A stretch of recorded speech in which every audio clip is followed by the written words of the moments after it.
ইসমাইল রে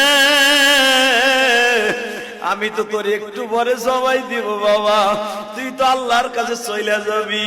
আমার মালিক হৃদয়ে বলিস, ও মালিক তোমার সন্তুষ্ট করার জন্য আমার বাবা 3টা সুমা দিয়ে আমার জবাই দিয়ে দিছে।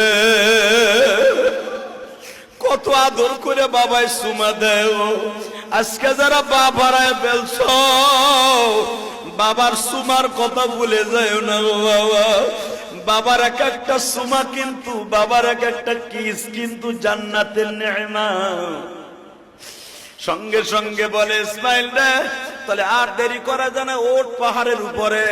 বাজানে ইব্রাহিম আলাইহিস সালাম লম্বা ছিল আপনার আমার হাতের 14.5 হাত। আল্লাহু আকবার বলেন। 14.5 হাত লম্বা মানুষটা বাজান কয়েক কদম দিয়া পাহাড়ের উপরে উঠলেন, যেখানে শোয়াইছে ইসমাইলকে ওই জায়গাটা এখনো মিনার করা আছে। ইসমাইল যখন শোয়া দিবে মাজার থেকে বাজান বেড়ায় 22-23 হাত লম্বা একটা 22-23 হাত লম্বা একটা রশি,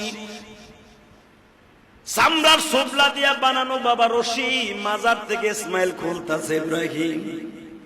ইসমাইল বলে বাবা রশি দিয়ে কি হবে? বাবা আমি তোরে বাইন্ধালাম। ইসমাইল বলে বাবা ঠিক কথাই কইছেন, এই রশিটা লাগবে।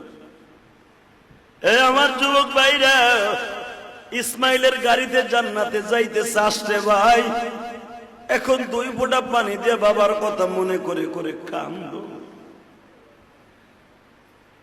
যখন বললেন বাবা আমার জবাই দেওয়ার আগে মাত্র 3টা কথা তোমার মনে রাখতে হবে। কি? 1 নাম্বার কথা বাবা, তুমি আমার জবাই দেওয়ার আগে এই জামাটা খুলে ফেলবা। কেন? ভিতরে যে গেঞ্জিটা সেটাই যথেষ্ট। কেন? বাবা তুমি আমার এই জামাটা আমার মায়ের কাছে পৌঁছে দিও। বাবা যদি জামাই রক্ত মাখা অবস্থায় দাও আমার মা বেশি কষ্ট পাইব। কে? মায় মনে করবো তুমি আমার জোর করে জবাই দিছো, এই জন্য রক্তগুলো জামাই লাগছে, অতর্কিত হামলা করছো। আর যদি তুমি দেখো রিল্যাক্স আমি জামাটা খুলিয়ে দিছি, মাই বুঝতে পারবে আমার ইসমাইল জবাই দিতে রাজি আছিল। বাবা এই জামাটা কেন আমার মার কাছে দিবা জানো? মা না তোমারে উঠাই দেওয়ার আগে বলছিল 12 বছর পর্যন্ত আমার ইসমাইলের বুকে ছাড়া আমি মা কোনোদিন ঘুমাই নাই। সন্ধ্যার আগে বেলা ডুবার আগে আমার ইসমাইলটা আমার বুকে দিও আল্লাহর বলি। অন্তত আমার জামাটা এই কুর্তাটাই জুব্বাটা মা যদি পায় আমার মা বুঝে নিবে আমার ইসমাইল আমার বুকে আছে।